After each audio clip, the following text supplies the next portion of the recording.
தஞ்சாவூர் கோபுரம் தான் தலப்பாக கட்டிக்கொண்டு நடந்து வாரத போல் நம்ம ஐயா வராது.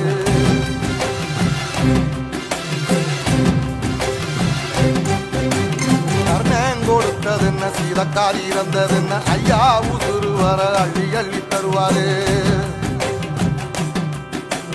சாதி சாதிக்கு ஒரு சங்கம் வச்ச நாட்டுக்குள்ள எல்லா சாதிக்கு ஒரு கோயில் போல வராது.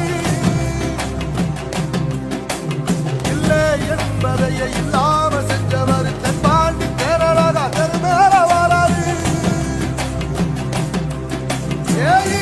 எதிர வந்த கண்ணே எமச்சதில்லை தமிழ பரம்பரைக்கு தன்மான